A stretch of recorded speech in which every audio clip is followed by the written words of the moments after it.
Le monde entier célèbre aujourd'hui la 41e édition de la fête de la musique et justement je joins ma voix à celle du monde pour vous souhaiter, chers téléspectateurs, bonne fête de la musique. C'est votre troisième numéro de votre programme culte Espace Mini diffusé sur les antennes d'Info TV de lundi à vendredi entre 10h et 11h52 et comme à l'habitude c'est toujours un plaisir de vous retrouver tous les matins justement. Le triptyque reste inchangé, chers téléspectateurs. Vous aurez droit, comme à l'habitude, à la revue de la presse signée Théophile Vianibia, à la dénonciation du jour qui vous sera donnée par Bernardo Basson, le sucre national. Je vous promets que cette dénonciation sera justement sucrée. Et puis, la troisième partie de l'émission, c'est souvent l'instant de l'analyse. Cet instant où nos invités donnent leur avis sur la thématique du jour. Il y a quelque temps, la ministre des enseignements secondaires, Nanova Lyonga, commettait un communiqué dans lequel elle demandait, elle interpellait les chefs d'établissement justement à libérer les enseignants vacataires. Elle a essayé de justifier par le fait que ces derniers sont marginalisés, ils sont sous-exploités et aussi qu'ils sont mal rémunérés. Vous l'avez compris, c'est la thématique du jour que les démineurs posent sur la table. Espace miné, c'est une affaire des démineurs qui déminent l'espace. Et justement, pour parler de notre thématique, nous avons jugé utile de recevoir sur ce plateau, d'inviter ce matin des enseignants. Je commence donc par introduire notre premier invité de ce matin. C'est un enseignant, il enseigne depuis quelques années déjà. Il a roulé sa bosse ici au Cameroun et dans les établissements. Je l'appelle Pierre Anissé Mbidabida. Bonjour et bienvenue sur ce plateau. Merci de nous honorer de votre présence. C'est un plaisir. J'espère être à la hauteur de la tâche. Et un mot pour nos chers téléspectateurs. Vous avez certainement envie de dire bonjour aux téléspectateurs. Bon, je ne saurais manquer de dire bonjour à tous nos millions de téléspectateurs. Bonjour à toute la dynamique équipe d'Info TV. Bonjour à tous ceux qui nous écoutent, tous ceux-là qui ont soif de la connaissance, dont nous nous donnons le devoir de toujours déposer quelques grains de sagesse. Et je disais donc tantôt à l'introduction de l'émission qu'aujourd'hui le monde entier célèbre la 41e édition de la fête de la musique. Peut-être vous avez quelque chose à dire à ce propos. Bien sûr, la musique, parce que originellement je suis un velu du pur monsieur. On sait que la musique coule dans nos veines. Quand je parle de musique, je parle déjà de cet art qui a la capacité non seulement de nous permettre de gérer nos différentes émotions et aussi pour pouvoir penser les différentes blessures, parce que la musique a un pouvoir. Ne dit-on pas souvent qu'elle adoucit les mœurs? La musique est utilisée dans le spirituel. La musique permet d'adorer, de célébrer le Dieu créateur. La musique également nous permet également de nous épanouir, de nous réjouir. Je pense à tous ceux-là qui travaillent colossalement, inlassablement dans les différents studios pour nous permettre d'être toujours joyeux et toujours contents. Peu importe les situations que nous traversons, la joie, la douleur et tout ce qui va avec. Merci pour votre belle entrée. Je vais prendre juste en face de vous notre invité. C'est vrai qu'il est consultant permanent, beaucoup le connaissent. C'est l'homme de la dénonciation, Bernardo Basson. Bonjour et bienvenue sur ce plateau. Bonjour, Olivia Bossal. Très rayonnante ce matin. Merci. Comme d'habitude. Merci. Bonjour à tous ceux qui nous reçoivent chez eux. Bonjour à tous ceux qui nous reçoivent spécifiquement du côté de Pouma où je me rendrai ce week-end parce que j'ai perdu un parent à moi. Donc j'irai pour des obsèques de ce côté-là. Mais on ne vous demande pas aujourd'hui, c'est journée mondiale ou pas? Aujourd'hui, c'est la journée internationale du yoga. Okay. Ça, il faut le dire. Mais on va éluder pour faire la place à la musique, naturellement. Oui, à la célébration de la fête de la musique. Qui n'est pas la journée mondiale, mais c'est la fête de la musique. Effectivement. Alors, le companiste d'en face a commencé à le dire. Il faut savoir que la musique a des vertus thérapeutiques. Il y a des personnes qui pensent certaines difficultés, certaines douleurs par le truchement de la musique. La musique a un versant éducatif. Il y a certains messages qui sont portés par les sciences musicales. La musique a également un versant sociologique parce que en fonction des cosmogonies, les musicalités et les sonorités sont utilisées à d'autres fins, sans oublier la dimension métaphysique, à savoir avec les musiques notamment sans parole, c'est-à-dire les sons qui sont émis pour apaiser l'âme, et même le côté festif à travers certaines danses, certaines activités autour de la musique. Donc aujourd'hui, la musique reste une partie intégrante de notre quotidien. Il faudrait quand même la sacraliser. Le dommage, c'est qu'à mesure que le temps passe, la musique commence pour certaines pratiques à se pervertir. Certaines personnes y associent des choses qui sont dégradantes, qui sont indélicates, qui sont impudiques et qui sont inutiles. C'est le regret qu'on peut avoir, mais substantiellement parlant, on devrait la consacrer, la sacraliser parce qu'elle reste un outil très important dans le véhicule des rapports humains. Merci Bernardo Basson, je rappelle que vous êtes juriste. Je vais prendre le troisième invité, je l'ai nommé Narcisse Zibi. Je rappelle qu'il est président du collectif Tricher n'est pas joué, association de lutte contre la fraude et la tricherie dans le milieu éducatif. Bonjour Narcisse Zibi, bienvenue sur ce plateau. Bonjour madame, bonjour à vos millions de téléspectateurs. Un bonjour très particulier aux enseignants qui sont à leur tâche pour essayer de produire les résultats que beaucoup de candidats attendent déjà. Et j'ai envie de vous poser une question un peu intrigante avant de revenir sur la fête de la musique parce que c'est l'actu du jour. Est-ce qu'il est vraiment possible d'en finir avec la fraude? Non, une question pour vous tutoyer. De façon péremptoire, je vous réponds non. Parce que le mal est inné en l'homme.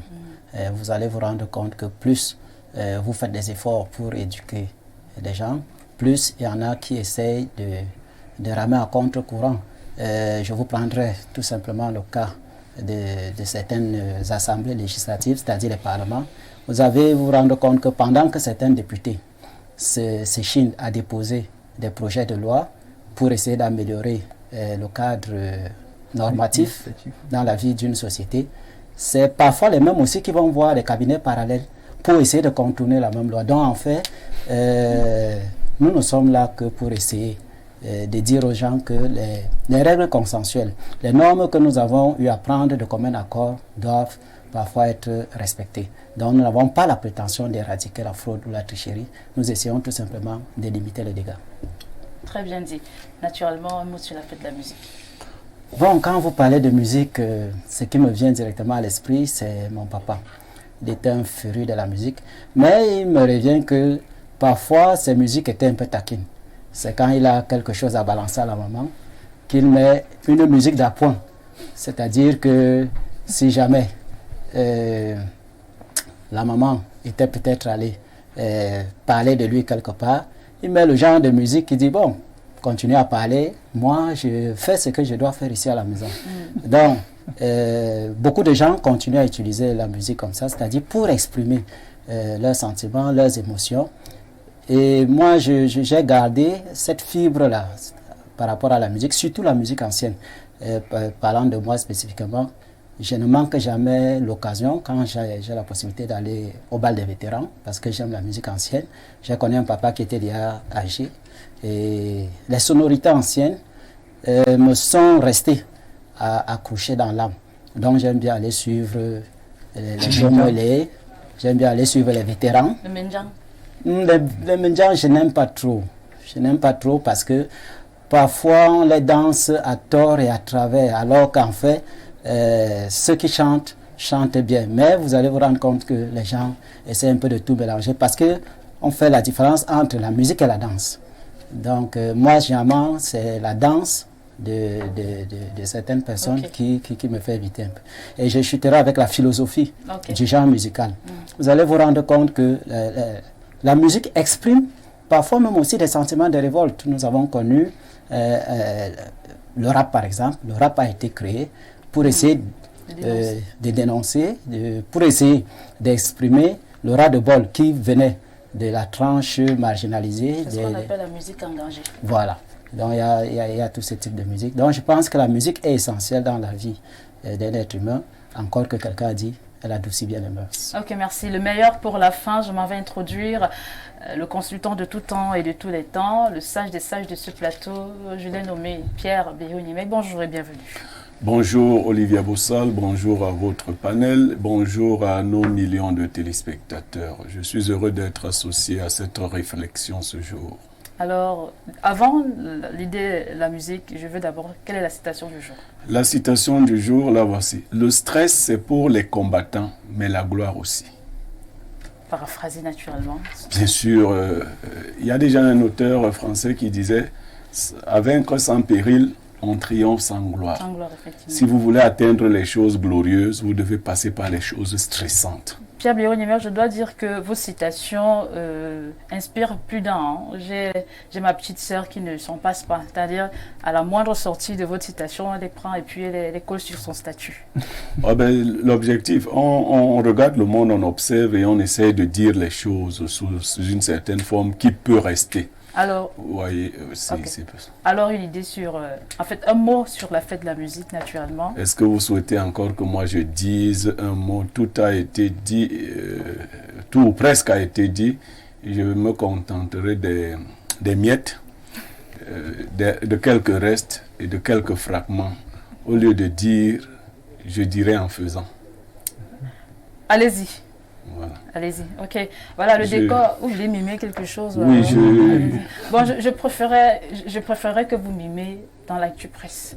Si cela, ou alors vous voulez le faire maintenant? Bon, je vais d'abord vous donner un break de musique qui vient de ma zone natale, les Bassa. Ok. Et avec le plus grand musicien... Du centre du littoral, les Bassa, centre littoral. Bassa, les Bassa, les Bassa, c'est le grand peuple qui traverse le centre, le sud, le littoral, le nord, le sud-ouest. Aussi de mon côté là-bas. Ainsi de suite. Donc, ils sont... Ça, c'est un chant de Bel Katobidi.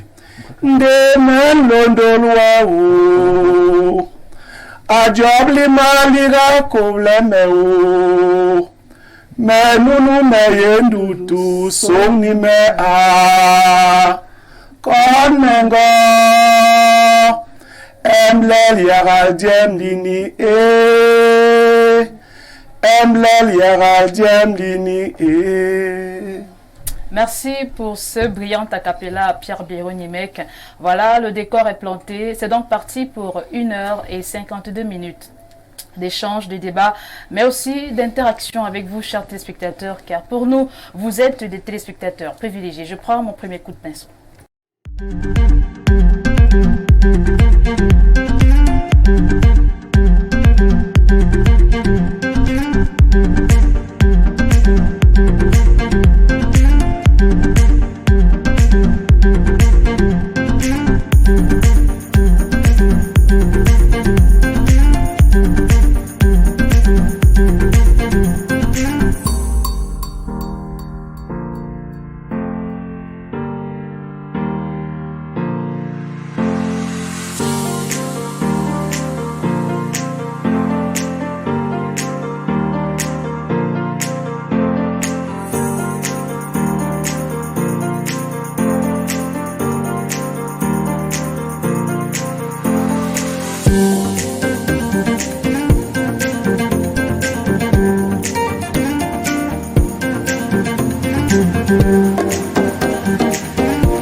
Il est déjà bien installé, l'homme de la revue de la presse que j'appelle Théophile Vianibia. Très affectueusement, je dis de lui TVB. Alors Théophile Vianibia, bonjour. Merci Olivia Bossal, bonjour. Bonjour à votre panel, bonjour également aux téléspectateurs que je retrouve fièrement ce matin. Bonjour aux téléspectatrices et bonjour à tous les artistes et musiciens camerounais. Je veux souligner que vous êtes très élégant ce matin avec votre col roulé. Merci beaucoup. Ok, alors Théophile Vianibia, oui. Tous les matins, vous êtes là justement pour nous donner la quintessence des parutions. Et ce matin, matin, que nous disent les journaux. Les journaux qui sont disponibles en kiosque Olivia s'intéressent à l'éducation, à la politique et même au sport. Et nous ouvrons dans cette revue de presse avec le journal de Dieudonné Mvang. Il s'agit du quotidien Info Matin qui nous amène donc du côté de l'éducation de base. Le personnel est invité à se recenser en ligne. C'est la une du journal Info Matin qui précise que le communiqué du Minedub ce 16 juin informe qu'ils doivent le faire sur la plateforme cartographie des postes de travail à l'adresse http://www.mifopra.gov.cm/carto/index.php.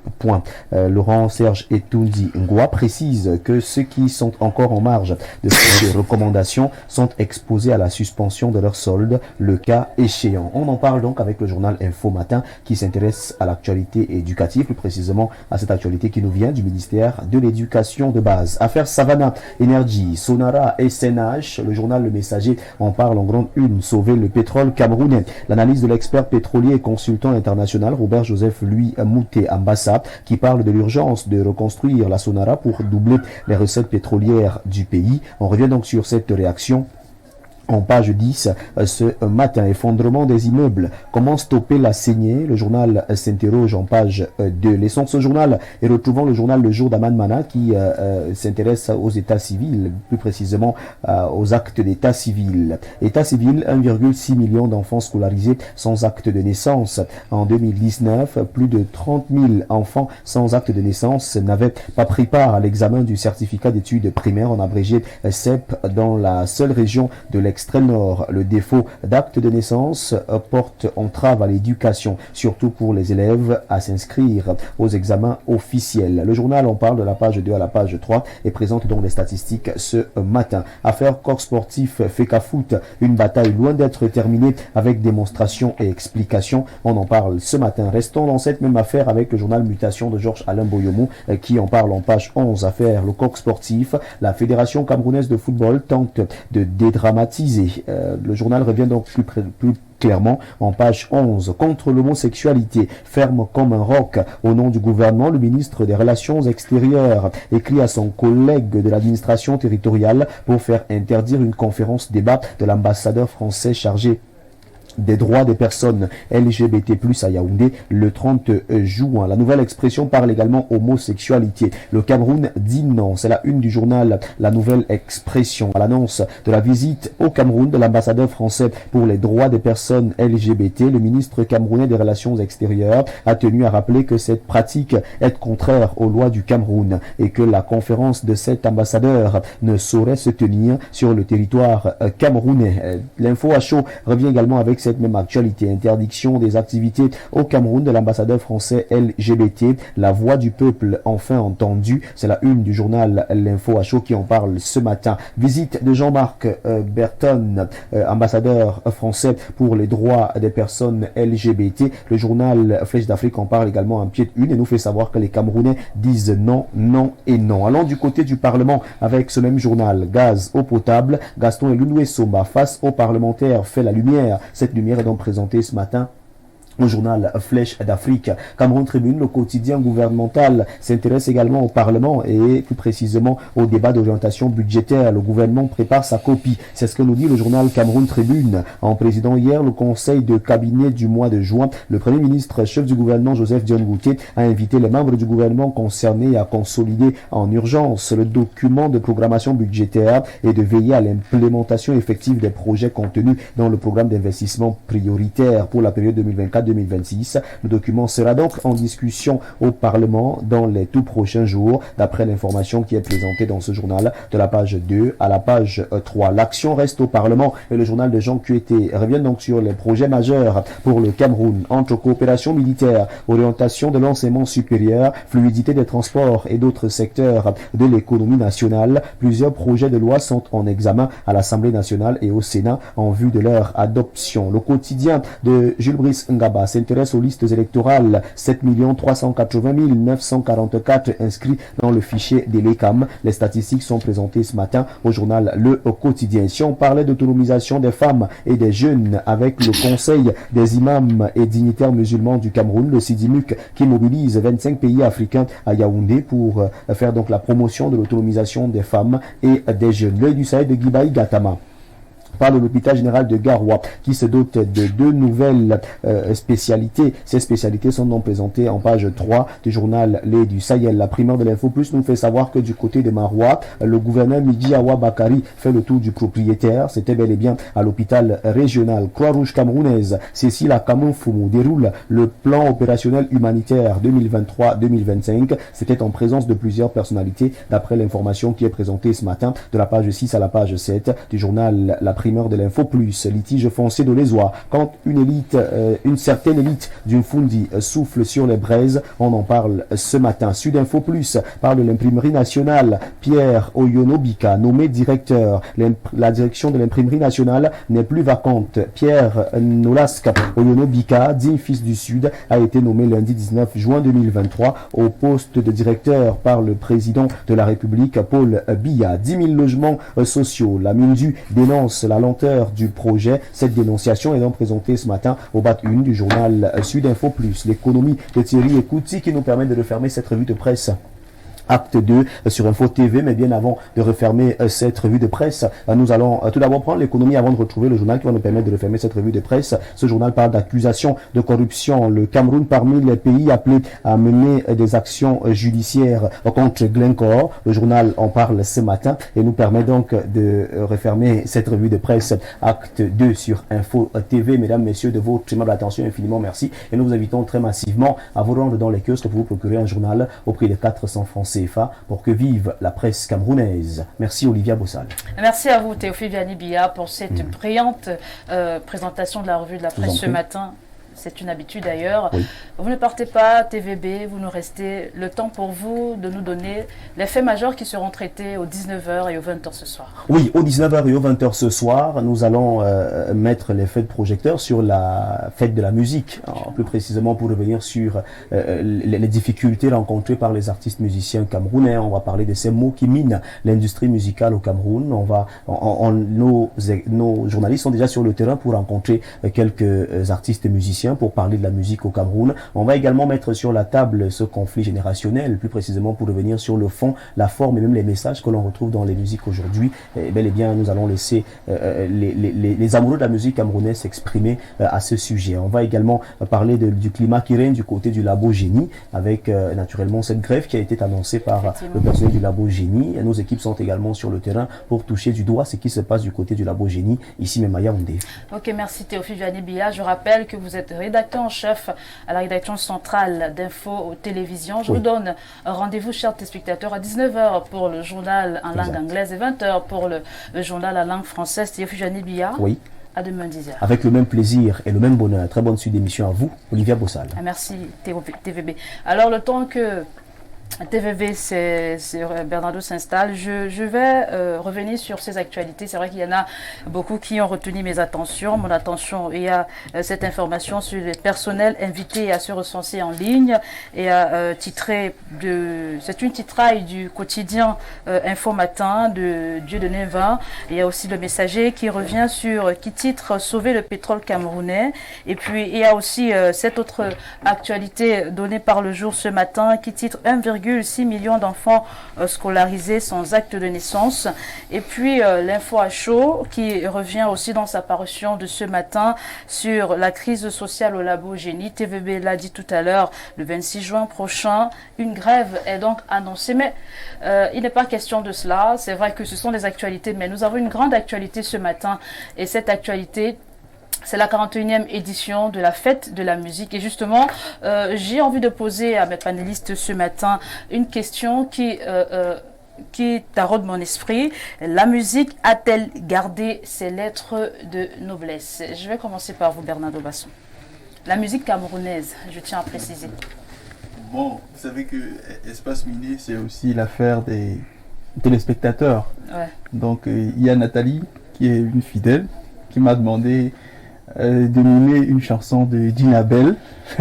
Est-ce que je suis pas Douala? Oui. Donc je vais essayer. Ok, Et si allez-y. 5 secondes, et si je prononce mal un mot, Ok. le Seigneur Michael se chargera bien sûr de me Recadré. recadrer. Ok, d'accord.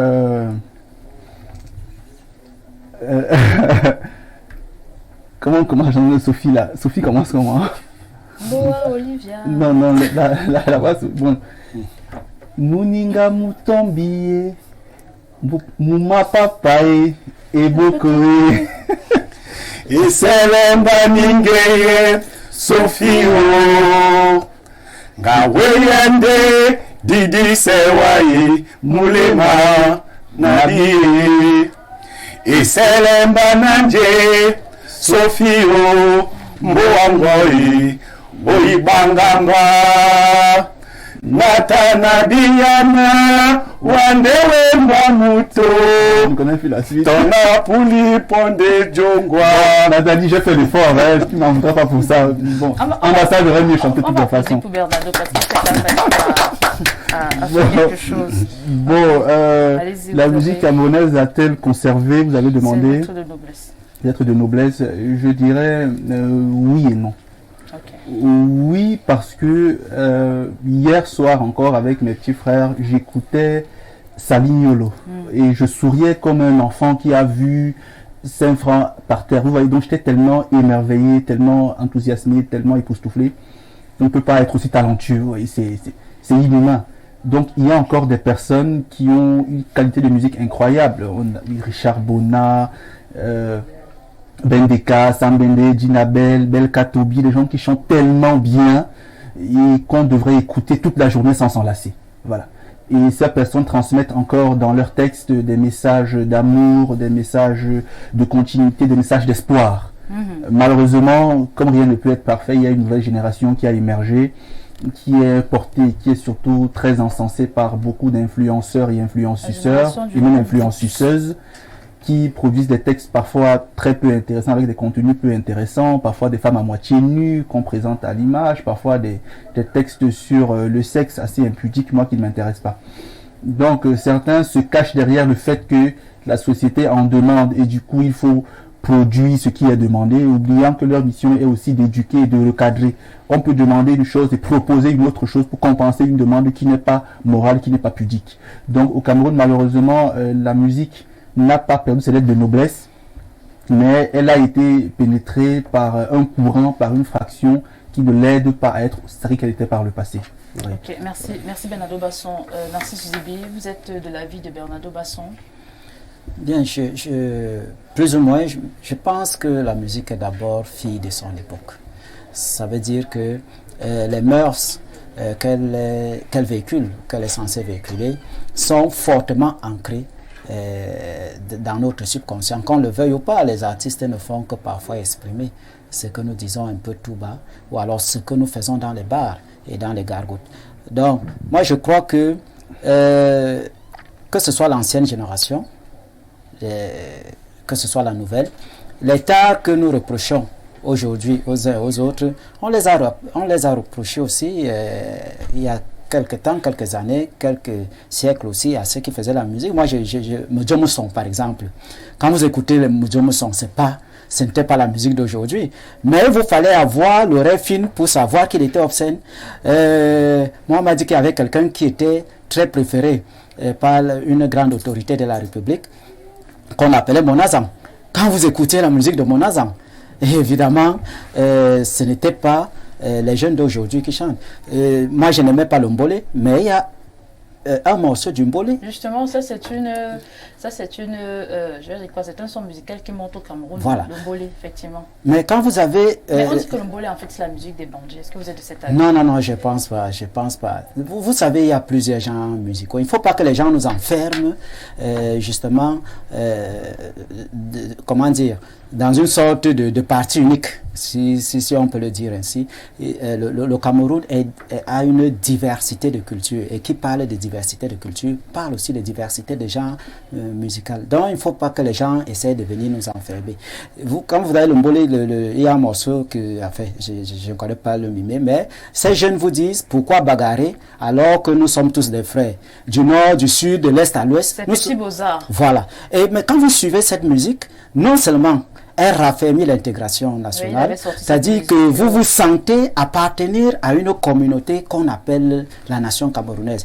Et moi, chaque fois que j'écoute ce morceau et que j'ai peut-être l'occasion de m'arrêter, j'essaie de m'arrêter pour boire justement les paroles de cette musique. Ce n'était pas une musique assez. Je pense que nous devons essayer de relativiser. Et je pense aussi qu'à chacun son genre préférentiel de musique. Vous allez arriver dans certaines familles où on n'aime que ce type de musique obscène, par exemple. Donc chaque artiste a sa manière de s'exprimer. Et les artistes qui veulent un public, parce que n'oublions pas que chacun en chante d'abord pour se faire Justement, il y a certains artistes qui, quand vous leur posez la question, ils vous font savoir qu'en fait, ils ne chantent que ce que les gens aiment. Bien sûr, celui qui a chanté Samba et Samba, c'est plein. Quand vous suivez ses premiers morceaux, c'était les morceaux de Zamba, personne n'achetait ces morceaux. Mais dès qu'il a sorti Samba et Samba, il a eu l'un des succès qui aujourd'hui continue à le poursuivre, même à Patresse. Donc je pense qu'en fait, c'est chacun qui doit choisir quel est le type de musique à écouter, quel est le type de musique à danser, parce qu'en fait, les mêmes reproches que nous faisons à la génération actuelle, les anciens l'ont fait aussi à leur temps. J'ai envie de mimer la petite mélodie que vous avez évoquée là. Allez-y. Ok. Du nord au sud, de l'est à l'ouest, nous sommes tous... Bon, je connais. Des frères. Nous sommes tous des frères. Non, je connais plus en fait. Donc, c'était juste pour égayer un peu des temps le plateau. Alors, Pierre Bérogne, il y a quelque chose que Narcisse Zibi a relevé qui m'a quelque peu inquiété. Lorsqu'il nous fait savoir que les artistes aujourd'hui chantent... en fait, ne chantent que ce que les gens aiment. Et ce que les gens aiment aujourd'hui, c'est carrément des choses obscènes. Est-ce qu'il n'y a pas matière à s'inquiéter quant à ce que la jeune génération aujourd'hui a perdu ses valeurs? Bon, l'adjectif obscène pose problème. Il a dit quelque chose de très vrai. Toute musique est accolée à son temps. Ok. Alors, nous avons la musique qui correspond au niveau de culture de notre époque. Okay. C'est-à-dire, nos jeunes utilisent les mots qui sont à leur disposition. L'obscénité n'a pas commencé avec eux. Sauf qu'ils n'ont pas la finesse des anciens. C'est ça. Vous voyez? Vous pouvez... Beaucoup de grands musiciens disent des choses très libidineuses. Mais dans des termes que vous ne pouvez même pas comprendre si vous n'êtes pas un initié. Donc, malheureusement, aujourd'hui, le langage est brut, abrupt. Le langage n'est pas raffiné. Du coup, on dit les choses. Quand je venais avec Bernardo, je lui disais, vois-tu, Petit Pays dit dans une chanson, ton corps sur mon corps, ça fait du bien. Et un jeune aujourd'hui dit, tape ta chose sur ma chose. Tape ta chose sur mon oui. Encore, Petit Pays disait souvent quoi, quand il chantait de Maria, Maria, elle est formée comme une guitare. Voilà. Donc on dit des choses, il dit ton corps sur mon corps. Vous voyez, c'est beau. Et le jeune qui n'est pas cultivé aujourd'hui veut aussi dire quelque chose de sexuel, et il dit tape ton oui sur mon oui. En fait, bon, voilà son niveau de culture. Vous voyez, non, c'est toujours le corps sur le corps, mais finalement c'est le tape de oui sur le oui. Bon, donc c'est le niveau de culture qui pose problème. Maintenant, je suis d'avis qu'il faut diversifier les styles et les registres musicaux. Sauf que les musiciens camerounais ne sont plus formés à la bonne école. Dans le passé, il y avait deux grandes écoles de musique. Pour les musiciens du Grand Littoral, c'était souvent les chorales. Pour les musiciens du Grand Centre-Sud, c'était souvent les cabarets. C'est perdu. Aujourd'hui, beaucoup de musiciens chantent faux, de jeunes musiciens chantent faux, mais aussi ils n'ont plus la capacité d'écrire de bons textes. On a l'impression que les textes sont décousus. Quand vous écoutez un Eboalotin, c'est un texte qui raconte une histoire. Missingov, François, un texte. Saladokolo, un texte qui raconte, même la plus obscène des musiciennes Betty est d'une finesse pas possible. Catino. Ouais, la femme du peuple. 7e ciel, et tu me donnes à manger, tu me donnes le sourire. Attends. Et Kobo, la peau. Bon, il faut aller fouiller comme la tête du coq. La peau. Mais il faut aller fouiller pour commencer à interpréter. Or, qu'est-ce que le jeune d'aujourd'hui va dire? Il va droit au but. Voilà, et même, ça se voit dans toutes leurs activités. Quand ils font la cour aux femmes, ce n'est plus avec notre façon de faire. On fait comment? On dit quoi? On fait ça quand? Ça va faire fort. Effectivement. Donc, c'est l'époque, et c'est une époque regrettable. C'est le niveau, il y a plus de centres culturels. Bon, au Cameroun, je ne sais pas si le centre culturel camerounais fonctionne encore. Si ce n'est le centre culturel français pour recevoir des gens qui vont parler des sexualités bizarres dont on va parler là maintenant. Donc, on a le niveau de culture artistique est très bas. Et les jeunes n'ont pas la patience des anciens. À peine on a commencé à aller au cabaret aujourd'hui, on dit on veut déjà sortir son premier album. Et autre chose qui a fait la grandeur de la musique camerounaise dans le passé, c'était la notion des groupes. L'un des plus grands groupes au Cameroun, c'était... Zanzibar. Zanzibar, c'est... Bon, Zanzibar... Non, les Zanzibar, c'est les têtes brûlées. Voilà, les têtes brûlées. Dans le centre, on a eu les têtes brûlées, mais ils sont plus récents comme groupe. Dans le littoral, nous avons eu les Black Steel. Les Black Steel. Dans les Black Steel, chacun jouait son rôle et personne n'était prépondérant. J'aime vous dire que celui qui écrivait le plus dans les Black Steel ne chantait pas, parce qu'il n'est pas bon chanteur, c'est Toto Guillaume. Mais il était un excellent instrumentiste. Le plus grand chanteur, c'était Nkoti François, qui reprenait les chansons. C'est aujourd'hui, si vous fouillez, que vous allez savoir que, par exemple, Françoise, qu'on reprend très souvent on sait que c'est de Nkoti François, est une chanson de Toto Guillaume et ainsi de suite.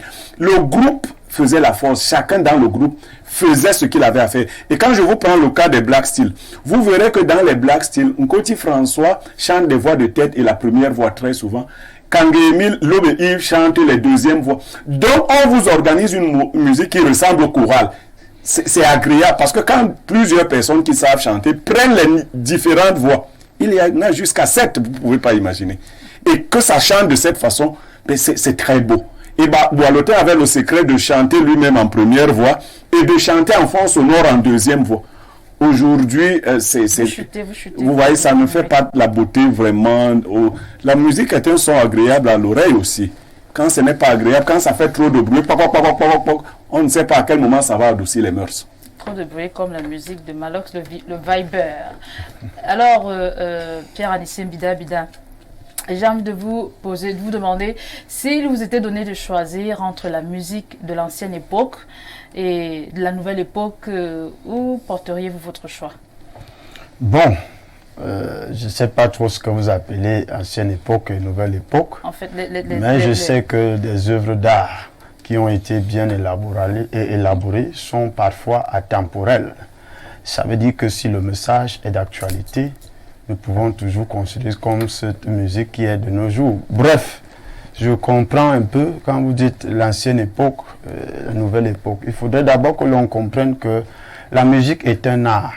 Et l'art est un élément de la culture. Quand je parle de la culture, j'entends cette conception de Edward Taylor qui considère la culture comme un ensemble complexe qui englobe les us, les coutumes, l'art, la religion, les habitudes vestimentaires, gastronomiques et comportementales. Vu donc la musique comme art, et l'art, il faut voir, l'art a des missions. L'art vise le beau. Là aussi, il y a de l'art engagé. Et qu'est-ce que le beau? Le beau, c'est l'équilibre entre le son, la forme et la couleur. Alors, après avoir fait cette analyse, on peut maintenant interroger le style musical de nos jours. Et la comparaison n'est pas forcément raison. Voyons. Et tout texte hors contexte peut devenir un prétexte. La culture se veut dynamique et évolutive. Nous n'allons pas rester dans un statu quo. Et vous allez voir celui qui a pour référentiel l'époque de Malthus et celui qui a pour référentiel notre époque il n'y aura jamais la paix entre les deux. La musique, on choisit une musique en fonction des missions, en fonction des objectifs. Et chaque genre ou style musical a ses caractéristiques. Je vous prends le Bikutsi, dont nous pouvons comprendre Bikutsi en décomposant. Dans Bikutsi, on a Bi et on a Kut et on a Si. Bi, nous, Kut, Bat, Si, la terre.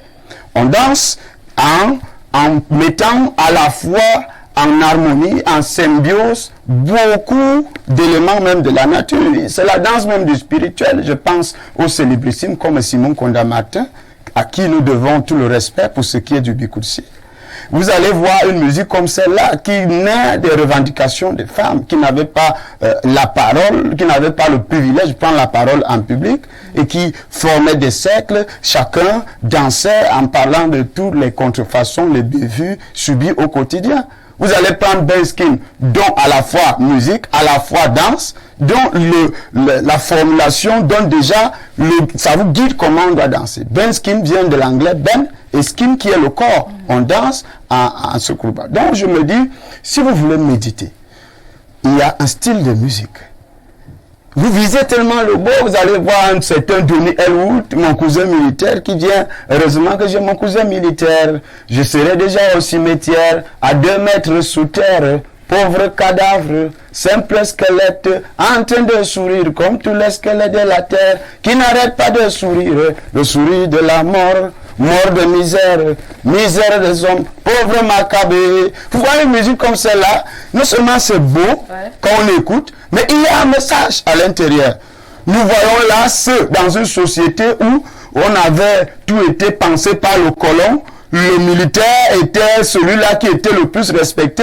Dans nos familles, tout le monde voulait devenir militaire. Il fallait écouter tous les enfants sur tous les coups chanter « Mene mane militaire, gozomi boma, ukengoup kanakan, ngali beritu, tom makuyap ». Et c'est ça qui a aussi, à un moment donné, touché nos parents. Tous parents voulaient voir son enfant être militaire, voulaient être ceci. Donc ils avaient des prestiges, ils avaient des places de premier choix. La musique dont aujourd'hui, ça ne ressemble presque à rien. Je dis presque à rien. C'est le bordel qui se trouve dans la culture. Dans un pays sérieux. C'est pas un peu dur de dire. Non, il faudrait que l'on appelle. La vérité est comme les fesses. Tout le temps, on s'assoit dessus. Non, on ne peut pas non, comme ça ici. Si, lorsque je le dis. Ce soit des mots pudiques. Non, bon, peut-être, comme le extérieur. Voilà.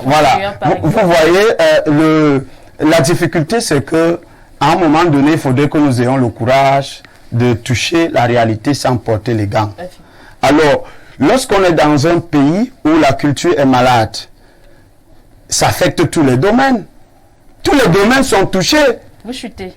Alors, je chute en disant ceci, comme l'a dit mon copanéliste, il faudrait que l'on réforme l'école de la culture, l'école de l'art, parce que il y a d'abord dans chaque peuple des artistes.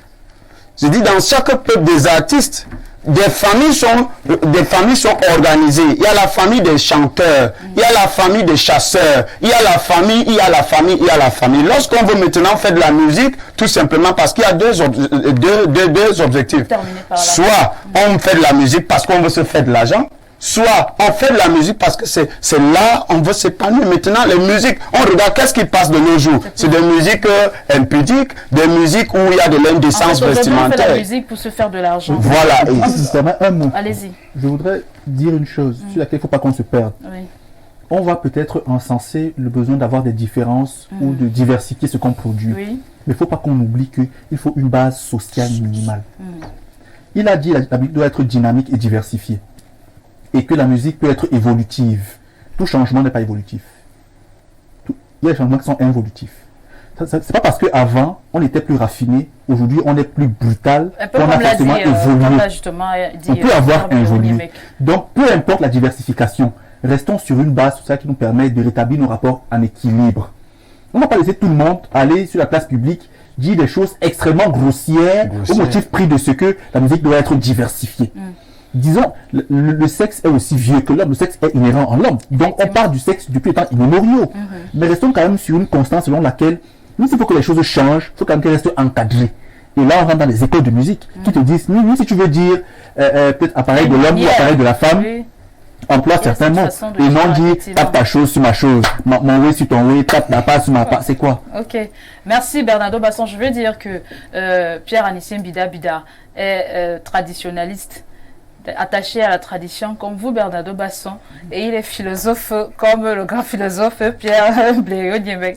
Quand tout à l'heure il parlait, je pensais justement aux consultants de tout temps et de tout temps. On va prendre ces messages. Bonjour le panel, j'ai besoin du numéro de Bernardo pour une dénonciation. Indice.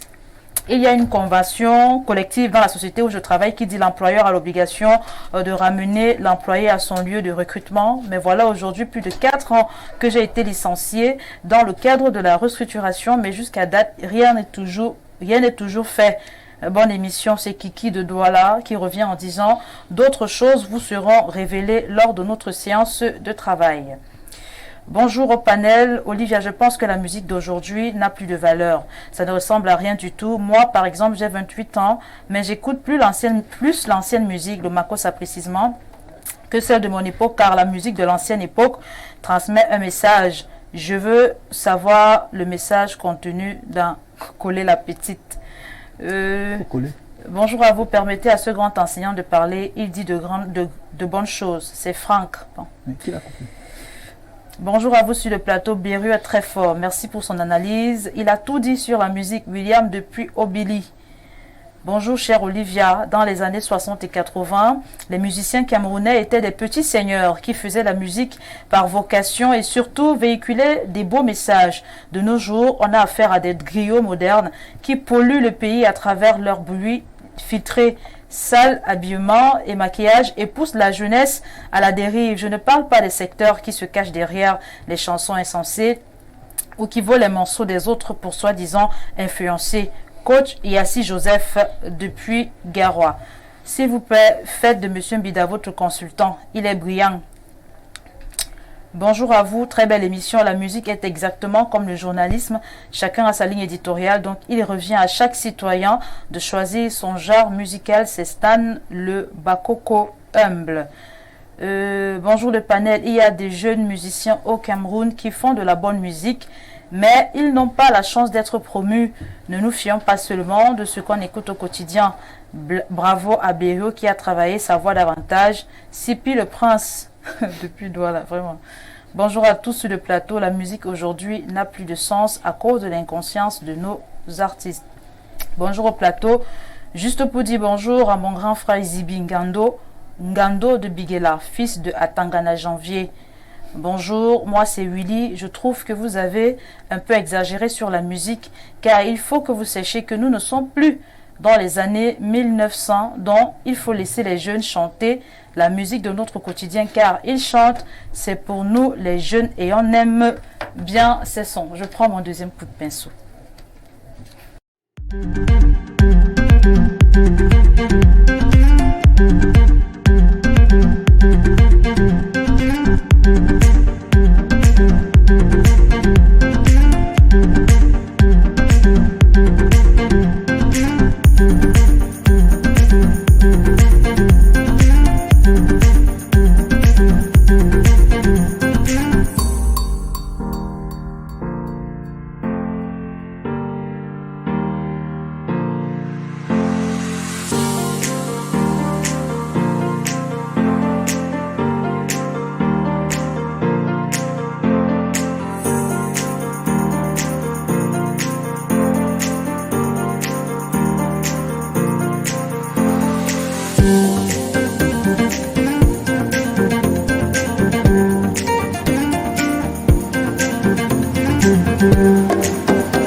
Bonjour à vous chers téléspectateurs, si vous nous rejoignez pour la première fois, c'est votre émission Espace Miné, diffusée de lundi à vendredi sur les antennes d'Info TV entre 10h et 11h52 minutes. Permettez-moi de prendre ces deux derniers messages avant d'entrer dans la dénonciation du jour. Bonjour le panel, lorsque Blériot chante en sa langue, le Bassa sur le plateau n'incite-t-il pas au repli identitaire à Tangana depuis Douala? Et puis cet autre message, bonjour Madame Bossal et votre panel, c'est juste pour vous dire que Blériot est un génie qui mérite une bière aujourd'hui à Banda depuis Bancomo Blériot. On va vous offrir une bière tout à l'heure. J'attends à la sortie. Ok, merci. C'est l'instant de la dénonciation. Bernardo Basson, qu'est-ce que vous dénoncez aujourd'hui? Note verbale. J'ai d'abord demandé qu'est-ce que vous dénoncez. Vraiment. Le genre que vous attaquez là, c'est trop fort. Olivia, ce que tu veux commencer, ça va te dépasser. C'est trop fort. Si tu continues dans ces pays, on va vous purger. On va vous purger. Donc, attends. Note verbale numéro 0352 DIPL D11 SDPCD SIE. Le ministère des Relations extérieures de la République du Cameroun présente ses compliments à l'ambassade de France au Cameroun et en accusant réception de sa note verbale numéro 2023/025-2485 du 5 juin 2023 relative à la visite au Cameroun de M. Jean-Marc Berton, ambassadeur pour les droits des personnes, quelque chose là, du 27 juin 2023 au samedi 1er juillet 2023. À l'honneur de lui signifier son opposition pour toute activité initiée et programmée par M. Jean-Marc Berton au Cameroun à ce sujet pour la période du 27 juin au 1er juillet 2023. En conséquence, le ministère des Relations extérieures saurait gré à l'ambassade de bien vouloir se conformer à cette position du gouvernement camerounais. Le MINREX de la République du Cameroun saisit cette occasion pour renouveler à l'ambassade de France au Cameroun les assurances de sa haute considération. Yaoundé le 19 juin 2023. C'est pas tout. Ok, allez-y, poursuivez. Yaoundé le 19 juin 2023. Le ministre des Relations extérieures à Monsieur le ministre de l'administration territoriale. Objet: visite au Cameroun de Monsieur Jean-Marc Berton, ambassadeur pour les droits des personnes, quelque chose, du 27 juin au 1er juillet 2023. J'ai l'honneur de vous faire connaître que l'ambassade de France m'a saisi afin de m'informer de ce que M. Jean-Marc Berton, ambassadeur pour les droits des personnes effectuera un déplacement au Cameroun du mardi 27 juin au samedi 1er juillet 2023. À l'occasion, une conférence débat sur les définitions du genre, de l'orientation et de l'identité sexuelle, suivie d'un spectacle, sera organisée à l'Institut français du Cameroun de Yaoundé le 30 juin 2023 à 18h. Des activités auxquelles le MINREX n'accorde pas son approbation, n'accorde pas son négation totale, afin d'exprimer des réserves du gouvernement camerounais au sujet de la tenue de cette conférence débat. Une note verbale a été transmise à l'ambassadeur de France. Par ailleurs, il est bon de rappeler que nous vous écoutons attentivement. La position du gouvernement camerounais sur les définitions du genre, de l'orientation et de l'identité sexuelle au Cameroun est claire et dénuée de tout débat. Il n'est donc pas possible de parler, c'est ingrat, de personnes LGBT+ au Cameroun. Le fait est ainsi qualifié de crime de droit commun, D majuscule, C majuscule. Par l'article 347 alinéa 1, homosexualité de la loi numéro 2016/007 du 12 juillet 2016 portant code pénal du Cameroun. Je vous saurai gré des dispositions qu'il vous plaira de faire prendre afin de faire respecter la position de l'État du Cameroun à ce sujet. État E majuscule, Cameroun C majuscule. Point à la ligne et finale. Copie, gouverneur région du centre. Signé Sa Majesté, l'homme vraiment républicain, le jeune Bella. Donc lui, je vais acheter sa caisse de vin de Giscourt. Je vais lui donner. La promotion du vin 111 Bernardo. Bon, ok. Le vin 111, voilà. On va lui en donner. Ok. Ce matin, je dénonce la provocation. Ok. On dénonce le roux.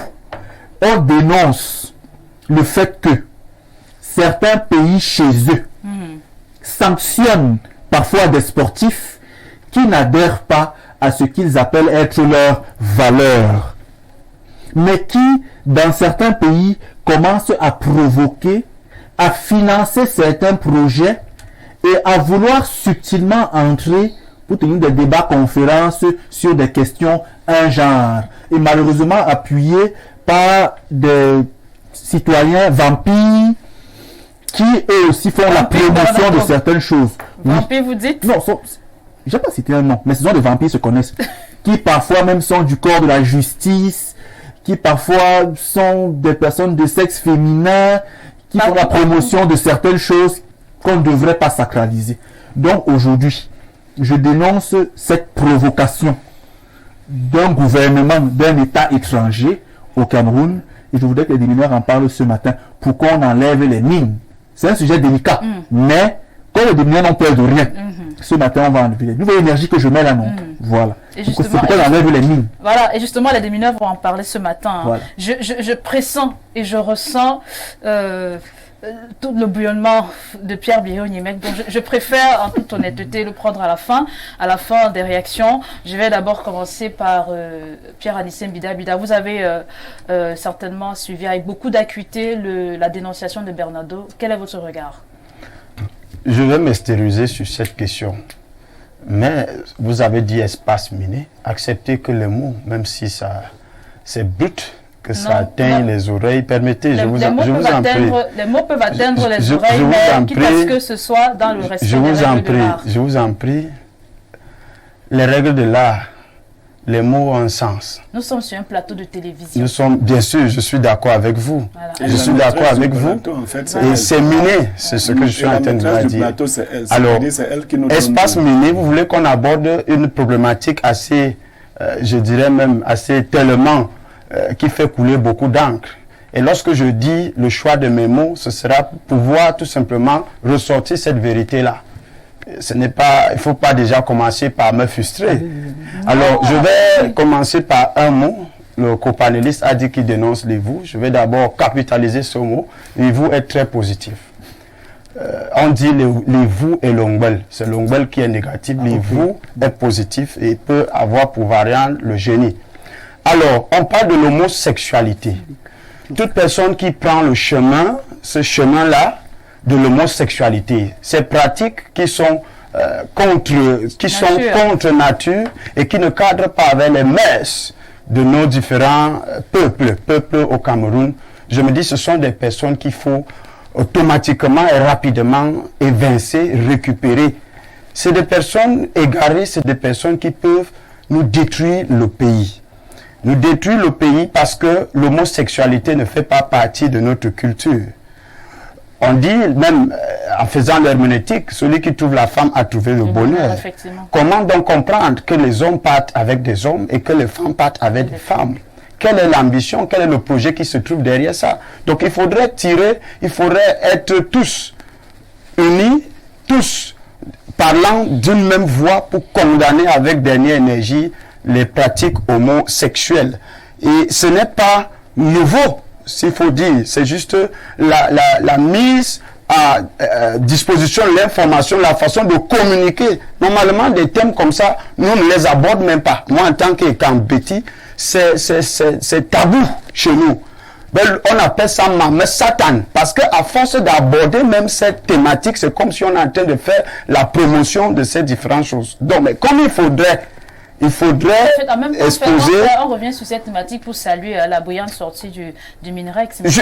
Justement, c'est là où je suis en train de chuter pour dire que le ministre est dans une bonne position, une position non seulement d'un patriote, mais également de quelqu'un qui milite pour la sauvegarde des cultures camerounaises. Les cultures, peu importe l'air culturel, que ce soit l'air soudano-sahélien, l'air sawa, l'air grassoui, l'air fambeti, il n'y a aucune ère culturelle ou aucun peuple qui tolère de l'homosexualité. Donc, c'est ce que j'avais à dire à propos de cette question. Merci Pierre Anissé Mbida pour votre contribution, pour ce qui est de la dénonciation de ce jour.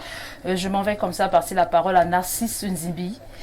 Je crois que la réaction du ministre a été prompte et en matière à saluer cette sortie Évidemment, vous savez, le ministre n'est que le messager. Et lorsque le message est porté par un certain type de messager, celui qui est l'initiateur du message, vous pouvez donc imaginer sa position, encore que je suppose que cet initiateur qui à un moment avait dit ces choses-là sait très bien ce qu'on appelle LGBT. LGBT, c'est lesbienne, gay, bisexuel et transsexuel. Bien, alors c'est des communautés qui ont commencé à se réunir au fil du temps pour essayer de faire valoir leurs droits aussi à la vie ou alors à une sexualité. Moi j'ai été un peu, disons que j'étais très fermé à cette problématique et très incisif, jusqu'au jour où je rencontre dans une image qui se baladait une dame dont les formes véritablement vous rendraient jalouse. Madame, elle était très bien formée, elle avait un postérieur bien assorti, elle avait une poitrine vraiment très alourdie, mais sauf que entre les jambes, c'était autre chose.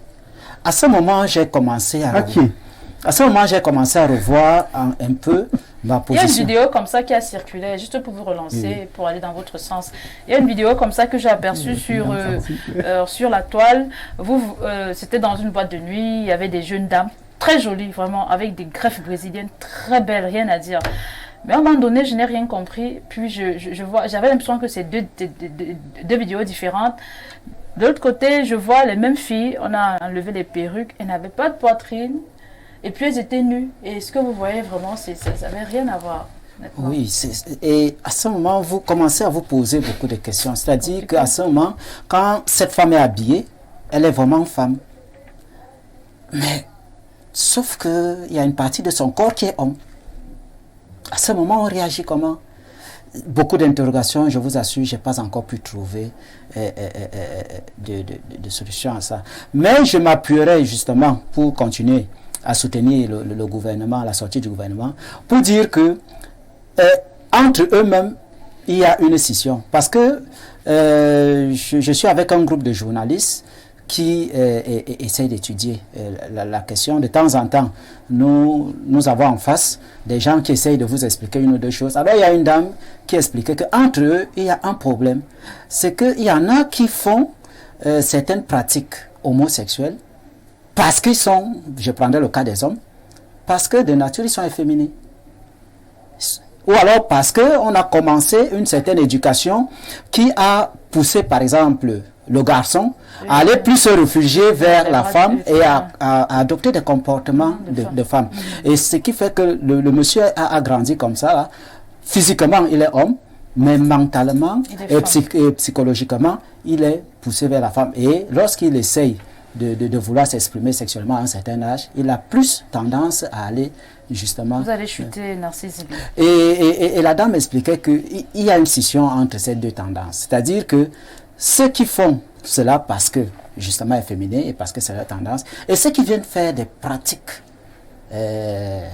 sectaires, ésotériques, pour essayer d'en tirer une plus-value au niveau des énergies cosmiques. Donc je crois que cette problématique, pour le moment, le Cameroun n'est pas prêt à transiger justement avec sa position. Et il faudrait que les pays qui sont nos pays amis, ou alors qui se disent nos pays amis, respectent la position du Cameroun par rapport à cette question, jusqu'à ce que, à un moment, peut-être qu'il y ait une variante au niveau justement de nos lois et textes réglementaires en la matière. Ok, merci pour votre contribution. Pierre Biro-Niemek. Nous avons là une situation assez délicate et je m'abstiens de donner tout commentaire justement parce que je suis pas panéliste, mais je souhaite avoir votre avis sur le sujet. Non. Ma première réaction à la question de l'homosexualité a souvent été violente. Ensuite, je me suis dit qu'en tant que philosophe, ce n'était pas la bonne réaction. Il fallait que je les batte non pas par les argumentum ad baculum, les arguments de la force, mais par les arguments, par la force des arguments. le copanéliste qui vient de prendre la parole, vous voyez, il a mitigé et il a dit que jusqu'au moment où... Donc, ça veut dire que lui, dans son esprit, ça évolue déjà. Et si l'État accepte, lui n'aura pas de problème. Je ne veux pas dire qu'il est homosexuel. Peut-être qu'il l'est, peut-être qu'il ne l'est pas. Non, Pierre, c'est son avis qu'il nous donnait. Non, je dis... attendez, il comprend très bien français. Ok. Et s'il l'est, pourquoi vous vous battrez pour lui? Non, c'est son avis. Non, mais pourquoi vous vous battez? C'est un avis qu'il a émis. Madame Olivia, pourquoi vous vous battrez pour lui? Moi, j'ai d'ailleurs souhaité rencontrer un homosexuel pour qu'on en parle. Je veux donc expliquer, avant de revenir sur Jean-Marc Berton, je vais expliquer pourquoi l'homosexualité n'est pas rationnelle. Ce que le copanéliste a décrit, c'est des tendances. Ouais. Dans l'organisation psychique de l'homme, vous avez cette partie en psychologie qu'on appelle le ça, qui est le réservoir de nos désirs. Ce ne sont pas nos désirs que nous exprimons, ce n'est pas tous les désirs que nous avons le droit d'exprimer entièrement dans la société. C'est pour cela que la psychologie crée des inhibitions pour que certains désirs ne viennent pas à la surface. Je dis à ceux qui nous regardent, il peut vous arriver de désirer votre fille que vous avez accouchée, en la vous regardant physiquement. Mais la sexualité n'est pas organisée par l'individu. Voilà le problème. Il faut dire que nous sommes dans une société collectiviste, alors que l'Occident vit dans des sociétés individualistes. L'individu croit qu'il est maître de lui-même et maître de l'univers. Nous, en Afrique, nous pensons que nous avons trouvé l'univers et que nous ne pouvons bien vivre dans l'univers qu'en obéissant aux lois que l'univers nous impose. La sexualité a une finalité. Les modalités de la sexualité ne sont pas définies par l'individu. Il ne dit pas je fais le sexe avec qui je veux. C'est pour cela que nous avons par exemple ce que nous appelons l'interdiction de l'inceste. L'inceste part de ce qu'on appelait en général l'endogamie. Quand vous rentrez dans la sexualité telle qu'elle se pratique, donc par les hommes et non par les animaux, c'est-à-dire les autres, les hommes ont organisé la sexualité pour éviter déjà que le sang rencontre le sang dans le sens de la parenté, mais également pour que la finalité de la sexualité soit la production ou la reproduction. C'est-à-dire le plaisir est un moment dans la sexualité, la finalité étant la reproduction. Et les philosophes disent qu'une chose qui n'atteint pas sa finalité est vaine. La finalité, c'est ce en vue de quoi une chose existe ou ce en vue de quoi on l'a fait. On fait le sexe, quand vous lisez, pour ceux qui sont chrétiens, Adam connut Ève. Ève enfanta. Connaître dans le sens théologique, c'est avoir des relations sexuelles dont la finalité est de faire un enfant. Nous allons donc interroger les pratiques LGBT et comprendre si elles peuvent parvenir à la finalité de la sexualité, tel que celui qui a conçu l'homme. Parce que nous croyons que l'homme n'est pas fait de lui-même. C'est-à-dire qu'il y a un moule, il y a quelqu'un, un architecte qui a fabriqué l'homme et qui lui a donné un mode d'utilisation du corps et de l'esprit qu'il lui a donné. Et ce mot doit être respecté. Si quelqu'un fabrique la voiture, il vous dit on met de l'essence ou du gasoil. Si vous y mettez des urines ou de l'eau, la voiture ne va pas rouler. Et si elle essaie de rouler, elle va faire autre chose. Donc, nous disons, et maintenant, les organes sexuels, les pratiquants ou les adhérents ou les adeptes de l'homosexualité veulent utiliser la science contre les valeurs humaines. Les organes sexuels sont connus. Quand nous sommes dans le ventre, au moment où nous sommes encore des fœtus, nous ne sommes ni hommes ni femmes. Ils le disent, et c'est vrai. Sauf que nous devenons soit hommes, soit femmes. Mais ceux qui deviennent androgynes sont des cas d'anomalie. C'est des anomalies. On ne peut pas prendre l'anomalie comme étant la norme. On soigne donc, ou on essaye de soigner les anomalies. C'est-à-dire qu'au début, ce qui se faisait, c'était que lorsque l'enfant était né avec deux sexes, on éliminait un au profit de l'autre. Aujourd'hui, vous avez des gens qui sollicitent qu'on leur greffe de nouveaux sexes. Ils ne sont pas nés avec et ils veulent faire quelque chose avec. Quels sont les organes sexuels qu'utilisent les homosexuels? Est-ce que c'est les organes définis par la nature? Allons-y. l'un des organes de prédilection de l'homosexualité, c'est l'anus. Certainement la zone la plus érogène du corps humain, ou l'une des zones les plus érogènes après la bouche. C'est une zone qui est connectée à un tube qu'on appelle le tube digestif. Et qui a une zone qui est faite pour extraire les aliments. Elle comporte donc beaucoup de dangers en termes de santé. Il faut le dire comme ça. Du coup, quand vous regardez même le visage de Jean Berton, celui qui devait arriver au Cameroun, vous verrez que le visage est déjà amoché. C'est-à-dire, si vous rencontrez les homosexuels, ils sont souvent laids, mais d'une manière particulière. C'est-à-dire, le visage rentre, ils sont flétris. Alors, est-ce qu'on peut donc rechercher le bonheur pour devenir bizarre? On s'assoit comme ça, on fait des choses. Est-ce que c'est ça la finalité? Parce qu'il faut arrêter de tourner et leur dire que votre affaire là, qui handicape physiquement certains hommes, on est obligé d'aller refaire la partie postérieure de certains hommes pour qu'ils puissent soutenir l'organe sexuel qui a été prévu pour. Alors que les femmes, elles ne se plaignent pas. Elles trouvent même que les organes sexuels des hommes, quelquefois, ne sont pas suffisants. Donc, nous sommes dans une société, on veut nous imposer une valeur qui est en train de détruire cette valeur. La finalité de l'introduction de l'homosexualité en Afrique, c'est de réduire le taux de natalité. Comme on n'a pas pu nous décimer totalement avec toutes les maladies qu'on nous a envoyées, y compris le sida, maintenant on nous envoie une maladie, une pratique qui en elle-même n'est pas une maladie, mais qui met fin finalement à la procréation. Parce que le monde occidental craint la négroïsation du monde, qui est inévitable. Ils ont dit chez eux qu'ils devaient accoucher un enfant, 2 enfants, et d'autres ont dit qu'eux ne voulaient pas d'enfants. Dieu, auquel nous croyons, nous a dit, allez sur la terre, multipliez-vous et remplissez la terre. Nous voulons continuer dans cette mission.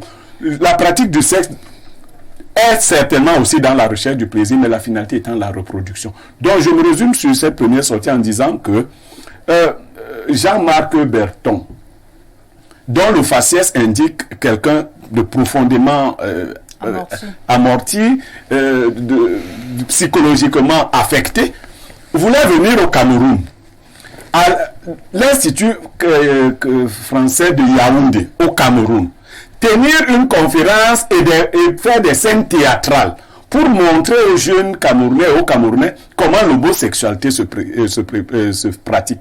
Moi, j'aurais proposé au gouvernement de laisser venir ce monsieur, de l'envoyer à la salle avec les gens pour qu'on les envahisse là-bas une fois. On identifie, parce qu'il y en a encore qui se cachent. Vous aurez vu donc quelques Camerounais qui sont adeptes de ces pratiques aller là-bas. Et d'autres Camerounais qui ont commencé à prendre des billets d'avion en France pour venir assister à ce genre de conférence. Le président Macron était au Cameroun. Il envoie cet ambassadeur-là qu'il a nommé. C'est son problème. Nous croyons en voyant le président Macron que c'était un homme normal puisqu'il a épousé Brigitte. Bon, c'est vrai que, on ne va pas en dire plus, il a épousé Brigitte. Brigitte Macron. Brigitte, donc, puisqu'il a épousé Brigitte. Donc, nous croyons, même si nous pensions aussi qu'il y avait un anguille sous roche. Voilà que la réalité sort. Vous chutez le concept. Et qu'on commence à nous dire qu'on va nous matiner les oreilles pour nous expliquer la notion de genre. C'est-à-dire, moi j'ai fait le français à l'époque où Macron faisait français aussi. On m'a expliqué les genres. Il y en a 2. Le président Macron et la France veulent revenir sur le français et là-bas ils disent déjà qu'il n'y a plus 2 genres. Il y a le genre masculin, le genre féminin et le genre... ils ont donné un nouveau nom. Non. Si ça se joue comme ça dans leur langue, ça ne se joue pas comme ça dans nos langues. Quand on dit homme, dans toutes les langues bantou, ça signifie quelque chose. Quand on dit femme, c'est une déduction de homme qui signifie aussi quelque chose. Et nous ne concevons la nature que lorsque homme et femme se mettent ensemble. L'un étant quelquefois l'eau et l'autre le feu. L'un étant la terre et l'autre l'air. Nous sommes en symbiose avec la nature. Ceux qui sont donc déjà dans ces pratiques-là, nous voulons leur dire que nous, ce n'est pas seulement que le gouvernement s'entende ou pas. Le gouvernement prendra toujours le pool des populations. Peut-être même que le gouvernement voulait les laisser venir. Mais ça n'allait pas passer. Ils ont... On ne peut pas tout nous faire avaler. Cette chose-là, nous n'en voulons pas aujourd'hui, nous n'en voudrons pas demain. Nous ne voulons pas de cette chose-là. Regardez quel gros mensonge nous avons dans le monde. L'Occident, la France en particulier, refuse le débat sur la polygamie, qui est une pratique tout à fait normale, c'est-à-dire qu'un homme est plus d'une femme. Si vous allez en France et que vous êtes polygame, on vous met en prison. Vous ne pouvez pas aller tenir un discours sur une pratique naturelle et sans conséquence, comme la polygamie en France. Mais on doit, si on nous respectait, on n'allait même pas nous proposer cela. Vous avez vu qu'à Dubaï, les gars, au Qatar, on a renvoyé leurs avions simplement. Et les Qataris ont été clairs là-dessus. Donc j'ai dit, une prochaine provocation de cette nature, le chef de l'État, je vous supplie, de laisser venir les homosexuels, de nous montrer dans quelle salle ils sont. Et on va les brûler comme à l'époque. Oui, j'ai dit on va les brûler, la loi le permet. C'est des criminels. Donc, le CNC, si quelqu'un du CNC parle de ça, on va dire qu'il est homosexuel. Si quelqu'un du CNC me condamne parce que j'ai dit qu'on va brûler les homosexuels, on va l'identifier comme étant homosexuel. Ok, merci Pierre Biron-Ymer. On va prendre ces quelques avis des téléspectateurs. Je n'ai pas encore donné mon avis. Ah, Bernardo Basson, ça c'est très vrai. Allez-y, donnez votre avis. Surtout, je vous veux, surtout sur le plan juridique, étant donné que vous êtes juriste. Donc, vous allez d'abord coller un avis et puis peut-être... Non, sur le plan juridique, c'est réglé. 347-1 du Code pénal, c'est réglé. Mais ça reste une sanction cosmétique pour des besoins politiques. Ok, allez-y. Je vais revenir sur 3 éléments. Le premier élément, c'est le caractère naturel. Certains ont pris une tendance selon laquelle on vous a démontré que certains animaux sont homosexuels. Pour vous justifier le fait selon lequel on peut être homosexuel, sauf que l'homosexualité, en principe, est naturelle. Ça, il faut peut-être le penser. Mais, on va prendre 3 cas de figure. J'ai mon frère qui a sa femme, qu'il a épousée. Est-ce que je dois aimer la femme de mon frère? Non. Pourtant, c'est naturel d'aimer la femme de mon frère. D'aimer la femme? J'ai mon meilleur ami qui a sa fille de 16 ans, qui est très jolie. Est-ce que je dois l'aimer? Non. Parce qu'elle est mineure. C'est la fille de mon ami. Pourtant, c'est naturel d'aimer une jolie fille. Si j'ai mon voisin qui me trouve beau et qui m'aime, est-ce qu'il doit m'aimer? Non. Parce que tout ce qui est naturel n'est pas sain. C'est parce qu'une chose a une base naturelle qu'elle doit être saine. Voilà pourquoi les questions de sexe, il l'a dit, n'ont pas été réglées par l'homme qui a parfois des pulsions, mais par la société pour éviter qu'il y ait certaines dérives. Deuxième chose, je ne vais pas citer, mais il y a des courants ésotériques qui ont des missions particulières. Donc la plus importante est de réduire la population mondiale et de freiner ce qui est irréversible, à savoir la négroisation du monde dans les temps futurs. Le monde sera noir très bientôt, complètement noir. Il n'y a pas de débat dessus. Le sens de l'histoire le renseigne. Toutes les tendances de révision qu'on veut mettre sur pied, tout ce qu'on veut élaborer comme stratégie pour freiner cela n'est que vain. Le monde sera noir. Mais donc, cette loge-là si votre fils travaille à mettre en place des systèmes qu'on a pensés, on a labellisé sous la forme d'émancipation de la femme, on a labellisé sous la forme de promotion de l'égalité de genre. Le but est double. 1. Réduire la population mondiale pour mieux l'assujettir. 2. Éviter la propagation des Noirs. Et c'est impossible parce qu'on va finir par briser cette barrière-là et aller. Parce que le sens de l'histoire nous rappelle que l'humanité était noire. Troisièmement, au Cameroun, j'ai encore la faiblesse, à tort ou à raison, de penser qu'il n'existe pas ce qu'on appelle d'orientation sexuelle. Il existe des expériences sexuelles. Donc certaines personnes, pour certaines raisons, parce que parfois le psychisme humain peut se comporter de façon assez disproportionnée, peuvent se laisser aller à certaines expériences, bon gré, mal gré, qui ne devraient pas être pourtant sacralisées au point d'en faire des orientations qui sont la jugulation entre une direction et un sens. On ne peut pas diriger une chose et donner pour sens à cette chose-là un ensemble de pratiques et de phénomènes qui ont pour mission de s'attaquer à la vie. Parce que lorsqu'on promeut l'homosexualité, on peut avoir l'impression que c'est des hommes qu'on libère, mais en fait on porte atteinte à la vie. Et cela est inacceptable. Donc, concernant le pays qu'on appelle la France a ses pratiques, la France a ses valeurs. Certains m'ont dit que pourtant, les Camerounais, les Camerounais envoient leurs enfants dans ces pays-là où les homos se libèrent facilement. Je leur ai dit, et ces pays-là font affaire avec les pays africains dans lesquels on promeut la polygamie, qu'il faut fermer ça. En tout cas, donc, Au Cameroun, aujourd'hui et pour le moment, on ne peut pas faire de la place à des discours de promotion d'homosexualité, qu'ils soient naturels ou pas. On doit rappeler que les questions de sexe sont encadrées par la société et non par l'individu. L'homme est tout fait pour devenir. Et pour finir, si vous permettez, le sexe, en quelques secondes, si vous la nature est complémentaire. C'est le terme de Ivu et Ngel. Pardon, hein. Chez nous aussi on dit le roux et le ngwei, négatif et positif pour le roux. Oui. Alors chez nous, la nature est complémentaire.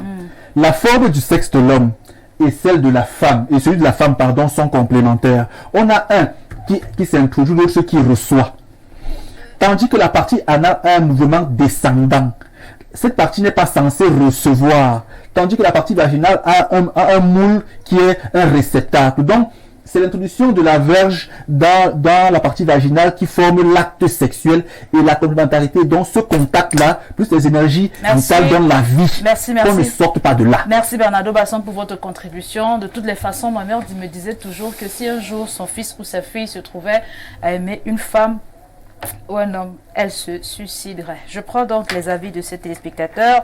Bonjour, je ne sais pas ce que le Cameroun... Bon, je vais prendre ce message. Ok. Merci beaucoup au sage Bégogne-Mec pour tout son éclairage. C'est une provocation de plus, c'est une provocation de trop. Thierry Landry depuis Limbé. Bonjour le plateau. Je trouve que Monsieur Bernard a totalement raison car l'homosexualité est un acte diabolique. Moi, je n'arrive pas à comprendre comment un homme peut aller avec un autre homme et les femmes avec une autre femme. Ça n'a pas de sens. Pour moi, le gouvernement camerounais doit prendre des solutions très radicales sur ce point car c'est pas normal. Pour moi, je vois que ces personnes, je sais pas trop, trouvent que Dieu était fou. En disant qu'un homme quittera son père et sa mère et s'attachera à une femme, c'est un acte à punir. C'est Wilfried depuis Lomi. Je prends cet autre avis et puis on va sortir par là. Il y en a tellement. Oh là là. Voilà, vraiment. Bonjour le panel, juste par curiosité, quels sont les animaux homosexuels? Antoine depuis Sam. Certains parlent du bonobo. Ah, ok. Bonjour Madame Ossal et à ton riche panel. Je vois un gros. Non, bref.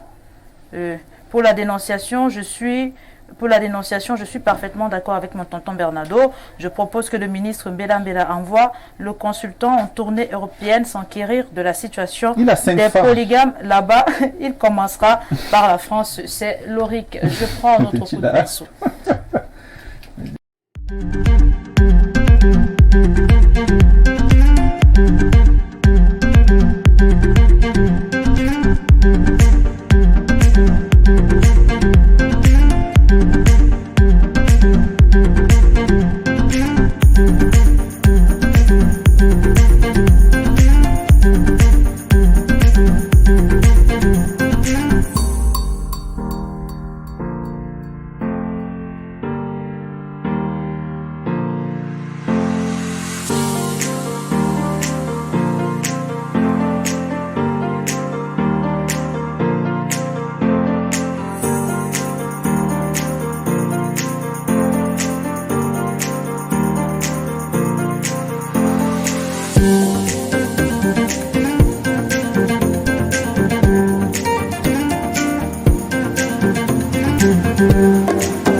Retour sur ce plateau, chers téléspectateurs, et justement, c'est l'instant de l'analyse. Comme je vous l'ai dit à l'entame de l'émission, nous revenons sur cette note du ministre des Enseignements secondaires, Nanova Luanga, que je vais vous lire. C'est une note très brève. Madame la ministre dit, dans le cadre de la mise en œuvre des très hautes directives de Monsieur le Président de la République, répercutée par Monsieur le Premier ministre, prescrivant l'interdiction formelle du recours aux agents temporaires au sein de l'administration publique et la libération immédiate par les administrations utilisatrices de tous les agents non titularisés dans un cadre et en situation illégale. J'ai l'honneur de vous demander de bien vouloir procéder à la libération immédiate de tous les agents non titularisés dans un cadre et en situation illégale exerçant dans vos structures respectives et mettre définitivement un terme au recrutement des dits personnels. Je vais commencer avec vous, Narcisse Zibi. Je rappelle, vous avez dit que vous êtes président du collectif de lutte contre la tricherie et la fraude. Et justement, j'ai envie de vous poser cette question. Est-ce que on peut réellement se passer des vacataires dans nos différents lycées? Bien, vous allez m'autoriser un peu que je revienne sur votre restriction. En fait, ce n'est pas seulement des vacataires qu'il s'agit. Ce n'est pas seulement des vacataires. Vous savez, et de deux, ce n'est pas seulement dans les établissements. La ministre a parlé de ces services, c'est-à-dire y compris les services centraux. Okay. Oui. Et la deuxième chose, c'est que c'est une répercussion des ordres d'un Premier ministre. C'est-à-dire que ça ne concerne pas exclusivement les enseignements secondaires. Certainement d'autres administrations vont suivre. Peut-être qu'on a un peu soit tapé sur les enseignements secondaires, soit alors elle-même, elle a été en avant-garde par rapport à ces instructions. Alors, pour revenir un peu à votre préoccupation, est-ce qu'on peut faire sans les vacataires? Vous savez, il y a un ensemble de personnel catégorisé justement pour être dans les emplois publics ou alors dans les services publics. Vous avez les fonctionnaires, vous avez les décisionnaires, vous avez les temporaires, vous avez les contractuels. Mais de l'autre côté, il peut arriver que on ait besoin, et peut-être c'est ici la substance de la sortie de Madame la ministre, on a besoin des personnels d'appoint ou des personnels d'appui. Ça peut être des femmes de ménage, ça peut être les vigiles, ça peut être ceci ou cela. Donc, la ministre, elle s'appuie beaucoup plus sur ce type de personnel. Parce que dites-vous que les vacataires vont continuer à être recrutés par la commission de recrutement initiée par les conseils d'établissement. Oui. Donc, mais ici, la ministre est en train de s'appuyer sur la directive, je crois, 2023/223 du 27 avril 2023, signée par le président. C'est un décret du président de la République qui transfère automatiquement certaines compétences à la région, c'est-à-dire au conseil régional. Parce que dorénavant, le conseil régional va recruter le personnel qui va aller dans les établissements d'enseignement secondaire. Le conseil régional va dorénavant passer même à la nomination des chefs d'établissement. Donc, progressivement, le Premier ministre est en train de transférer un certain type de compétences aux régions. Et il était donc de bon ton que la ministre fasse justement, un calendrier ou un recensement de tous ces personnels. Et donc, cette correspondance est donc adressée à certains chefs de service pour dire, faites-moi un état ou alors un décompte de tous vos personnels et par poste de travail. J'ai envie de vous relancer. N'est-ce pas là une petite stratégie du gouvernement de détecter les enseignants fictifs et les absentéistes? Bon, je ne pense pas, parce que vous avez eu CGPES 1, vous avez eu CGPES 2, vous avez à la revue de la presse, justement le ministre de la fonction publique qui appelle les enseignants du milieu à aller se faire recenser. Je pense que le gouvernement a trouvé une voie pour essayer de régler ce problème spécifique que vous vous posez, mais la circulaire de la ministre n'était pas véritablement par rapport à ça. Je pense que si vous voulez donc qu'on entre un peu dans le petit vice de la circulaire de la ministre, c'était aussi que la ministre avait constaté par exemple que les chefs d'établissement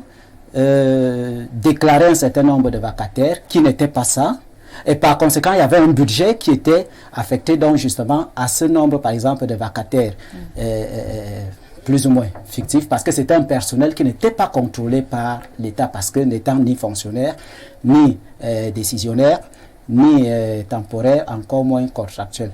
Donc peut-être qu'elle veut faire le point sur les déclarations budgétaires et sur les dépenses des chefs de structure en rapport justement avec ce personnel dont elle n'a pas justement, sur lesquels sur lequel elle n'a pas la même mise.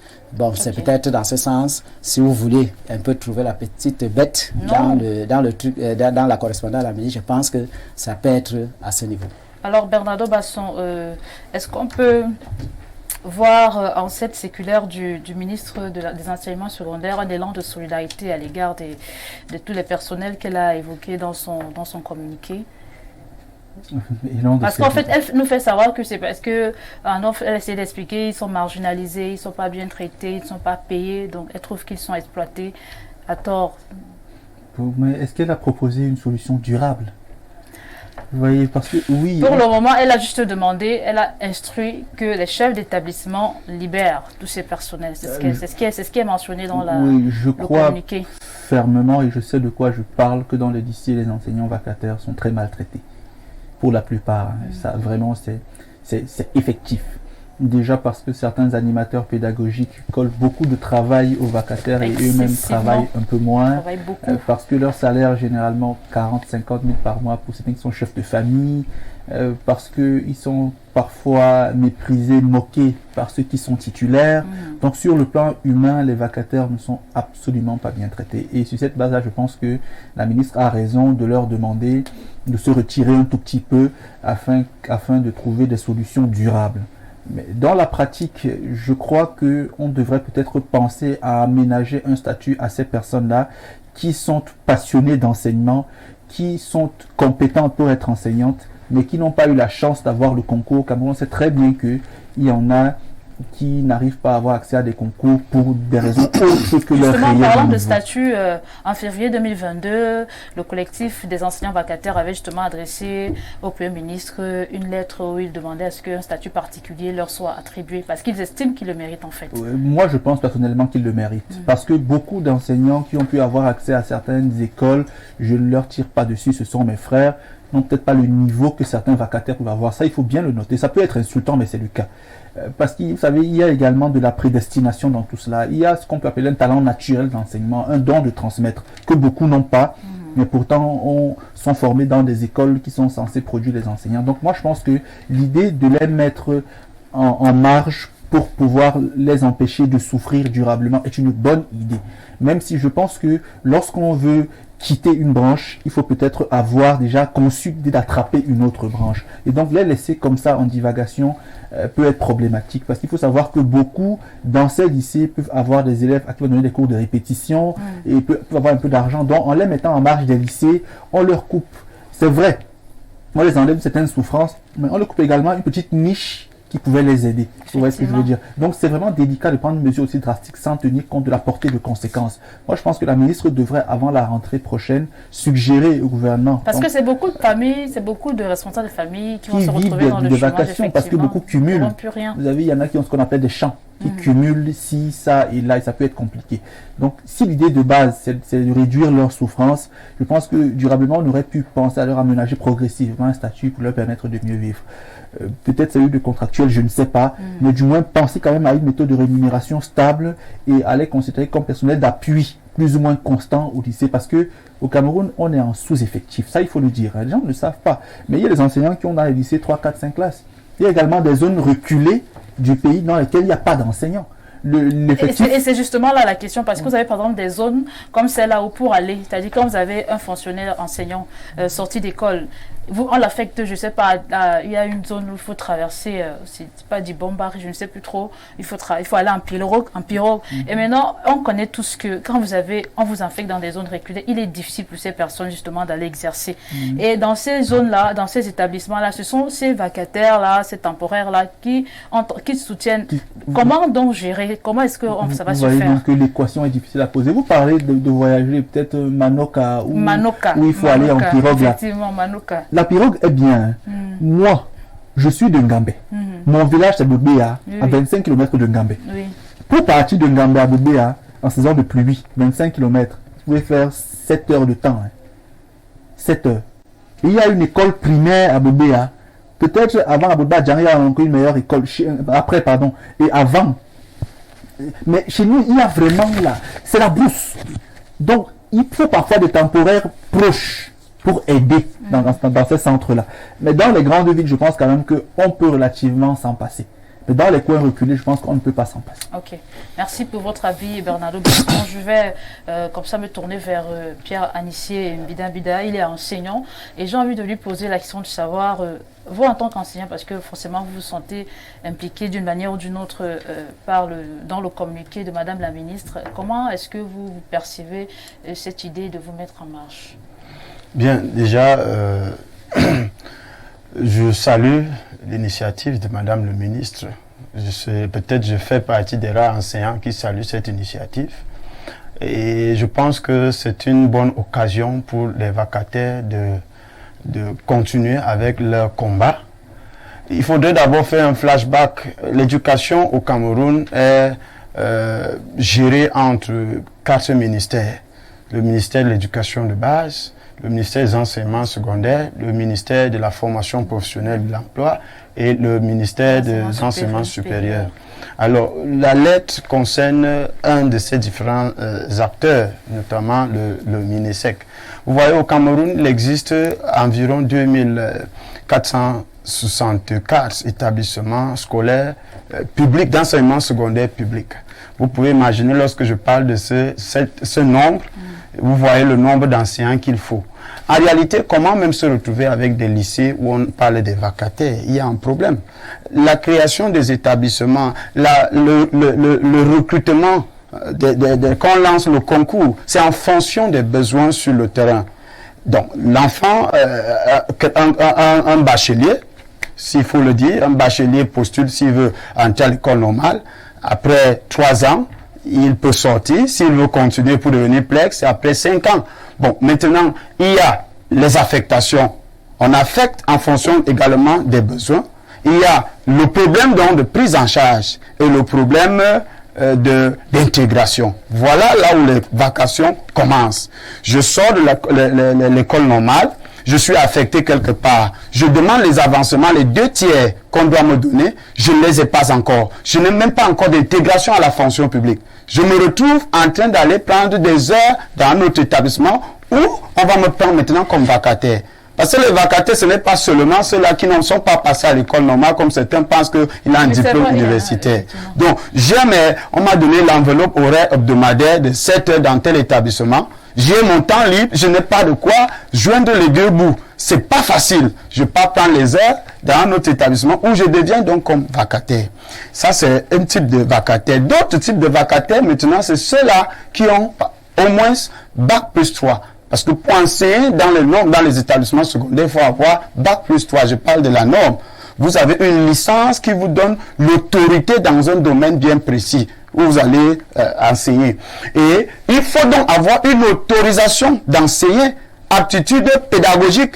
Est-ce que vous pouvez enseigner? C'est le ministère qui vous donne cette autorisation. Mais si vous recensez beaucoup de vacataires, vous demandez où est ton autorisation, vous allez voir, il y a peu qui en ont.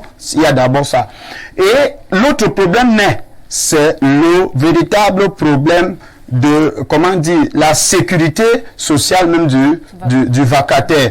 Le contrat, parce que le vacataire est recruté pour une période précise pour exécuter des tâches. C'est différent du titularisé. Parce que le vacataire, c'est pour des tâches. Donc le ministre a dit, c'est ceux qui ne sont pas titularisés. Il faut les titulariser. Alors, les vacataires, on se plaint, moi je vous parle en tant que vacataire, on se plaint parce que nous constatons beaucoup de contrefaçons. Moi, j'ai déjà fait 11 ans dans l'enseignement. Vous voyez, dans un pays sérieux, on devrait avoir un plan de suivi des vacataires après, par exemple, 5 ans de terrain. On devrait procéder à la contractualisation. Par exemple, il y a un sérieux problème là-dessus, il y a l'absence même des contrats. Combien de responsables d'établissement signent les contrats? Ils sont peu, ils ne signent pas. Ils ont peur des commissions d'enquête qu'on va descendre et tout et tout.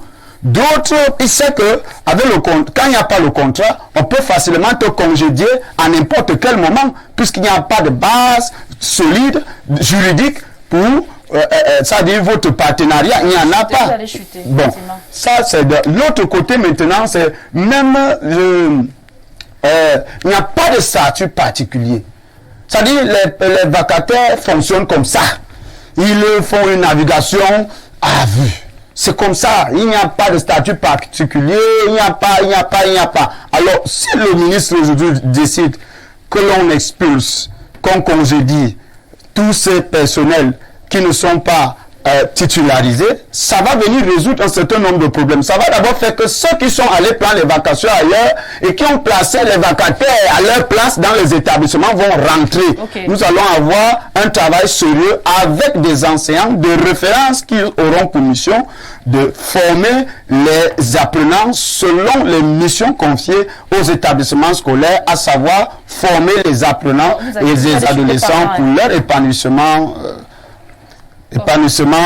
physique, intellectuel, moral et civique. D'accord, merci Pierre Anissé Bida. Je vais me tourner vers Pierre Biro-Niemek et vaguement je vais justement revenir sur tout comme tel que la thématique est intitulée lycée sans vacataire, mesure viable. Pierre Biro-Niemek.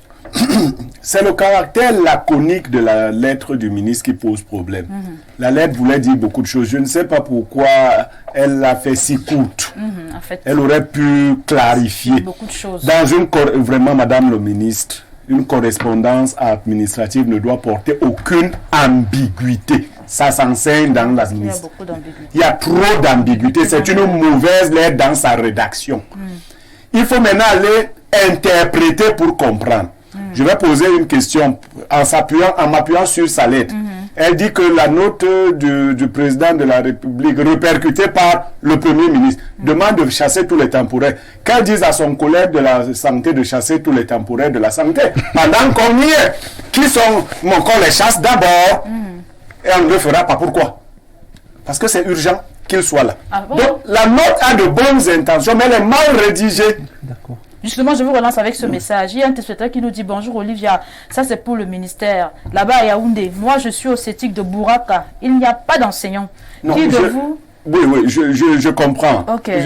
Comme vous n'avez plus beaucoup de temps, la note est mal rédigée, c'est la première chose qu'il faut dire. Okay. Administrativement, c'est une mauvaise rédaction.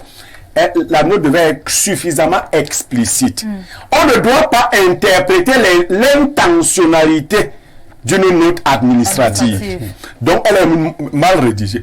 Maintenant, sur le cas de... Vous avez très bien... Lycée sans vacataire, mesure viable. Non! Aucun lycée. On ne peut pas. Le nom dans... Et il faut rappeler, peut-être les gens ont perdu de vue, qu'on ne va plus intégrer les produits sortis de l'école normale. Voilà. Donc, Madame le ministre, pourquoi vous... Le problème, c'est qu'il y a des ministres que Biya aime et qui n'aiment pas Biya. Je ne sais pas pourquoi cette dame n'aime pas Paul Biya.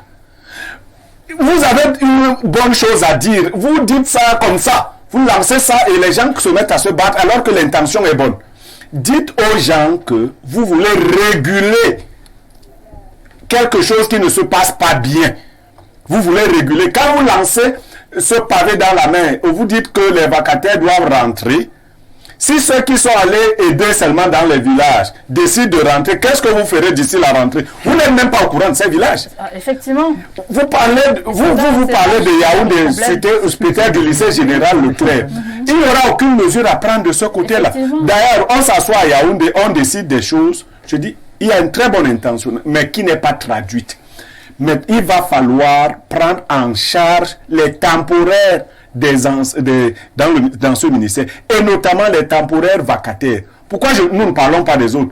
Il ne faut pas que le proviseur prenne tous les creuseurs de rats de son village pour venir mettre gardien de ceci. Je me rappelle, au lycée où j'ai fréquenté, 75% des enseignants étaient des vacataires et des temporaires. Non, la chose ne peut même pas changer parce que le personnel produit par l'ENS n'est pas suffisant pour couvrir les besoins nationaux en éducation. Donc, ça ne peut pas changer. Au contraire, maintenant qu'on ne va plus recruter, je sollicite, et la note devait le dire, que ceux qui aspirent à la fonction d'enseignant aillent faire de la formation en auditeur libre à l'école normale supérieure.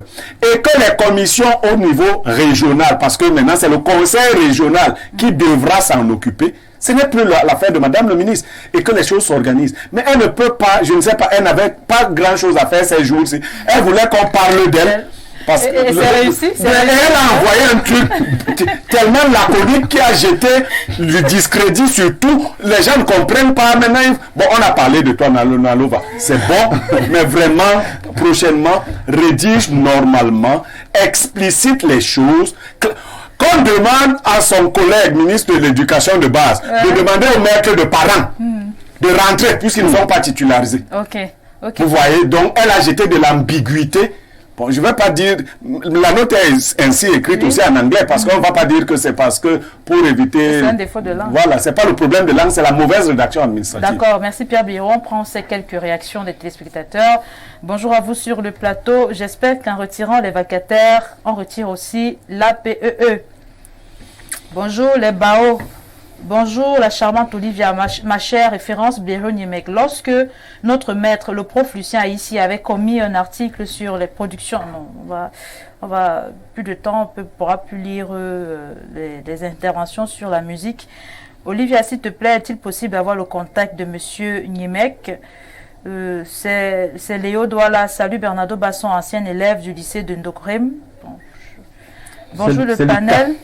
Bonjour le panel. Les personnels d'appoint dont il est question ici sont entre autres les secrétaires, les vigies, les agents d'hygiène et salubrité dont le recrutement et la prise en charge incombent désormais au conseil régional. Il ne s'agit donc pas des enseignants vacataires qui vont toujours être recrutés par l'établissement. Bonjour à vous et à tout le panel. La circulaire de Madame la MINSEC ne concerne pas les personnels enseignants vacataires, mais les personnels d'appui non titulaires. Bref. Bon, mais j'ai répondu à cette question. C'est parce que la note administrative est mal rédigée. On ne serait pas en train de biloguer. On ne bilogue pas sur une note administrative. Elle dit clairement les choses. Bonjour à vous. Je trouve cette mesure un peu brusque. La rentrée, c'est dans quelques mois. On verra comment ça va se passer. Ça, avec les conseils régionaux. Serge Alémé Plette. Bonjour au panel et à mon futur beau-frère, le sage Blériot Niemek. Olivia, le direct sur Facebook est coupé. Je ne sais pas si c'est le réseau, mais vous devez savoir que la communauté LGBT est très puissante et c'est elle qui dirige le monde. Elle est partout, même sur Facebook. Dès que vous prononcez le mot LGBT directement, le robot et le moteur de recherche de Facebook s'active automatiquement et signale le direct. Faisons attention, nous devons rejeter cette maladie mentale qu'on appelle LGBT. Bon courage à toi. Bernardo Basson, votre mot de fin. Mon mot de fin, c'est qu'il faut qu'on accorde un peu plus de respect à l'enseignant et à l'enseignement. Il faut que le pouvoir public remette l'enseignement au centre de la construction de la société. Et pour cela que Madame la ministre, lorsqu'elle veut prendre une mesure concernant les enseignants, qu'elle s'asseye bien et qu'avec son équipe, elle décide de façon globale en tenant compte des réels besoins. Pas que ceux de Yaoundé et Douala. Parce que Yaoundé et Douala restent des grandes villes, il y a des villes dans l'arrière-pays qui ont besoin de plus de choses. Moi, c'est mon avis sur la question. Narcisse Zibi, votre mot de fin sur la thématique du jour. Bien, je pense que le ministère connaît tout ce qu'il faut en termes de personnel, non seulement dans les services déconcentrés, mais aussi même dans les services centraux. Je prendrai le simple cas, par exemple, des nominations. Vous avez des gens, parce que pour occuper un certain type de poste dans la fonction publique, il vous faut d'abord une certaine catégorie. Nous savons que c'est classifié catégorie A, B, C et D. Il vous faut d'abord une certaine expérience, une certaine expertise parce que vous êtes passé dans une école, mais aussi, mais aussi il vous faut être catégorisé. Peut-être que la note de la ministre, c'est pour signifier aussi que ceux-là qui occupent indûment certains postes de responsabilité devraient être remis à sa disposition pour qu'elle puisse faire le ménage. Ok, merci. Pierre Biron-Niemek, votre mot de fin. Non, mon mot de fin est clair, que Madame le ministre réécrive un communiqué clair et net, dans lequel elle dit les choses comme on les dit administrativement. Okay. Nous n'allons plus nous asseoir pour interpréter ses pensées. Okay. Il y a des gens là-bas au ministère qui savent écrire. Il faut écrire et dire clairement. Ça peut même tenir sur 2 pages. Il faut écrire et dire clairement ce qu'on veut dire. Nous avons compris. Pierre Anissé Bidabida, votre mot de fin. Le décret 2023-233, je pense 33, qui a été signé le 27 avril 2023 soit en application. J'invite d'ailleurs tous les enseignants à aller lire ce décret parce que ça vient expliciter beaucoup de zones qui aujourd'hui font couler beaucoup d'encre, de salive, et aussi que nous puissions également donner une place, une grande importance à l'enseignant, parce que l'enseignant, même comme aujourd'hui l'enseignant, il est celui-là qui fait de notre société un endroit où il fait bon vivre. Ok, merci à vous d'être passé sur le plateau. Merci à Narcisse Zibi, merci à Bernardo Basson, merci à Pierre Bléreux-Nimec. C'est la fin de votre émission. 12h, JT bilingue, 13h, les Amazones, 19h, le journal en langue anglaise, 20h, le journal en langue française. Moi, je vous quitte sur ce conseil de vie. Ne te compare à personne. Nous vivons dans un même monde, mais chacun a sa propre histoire. À demain, 10h.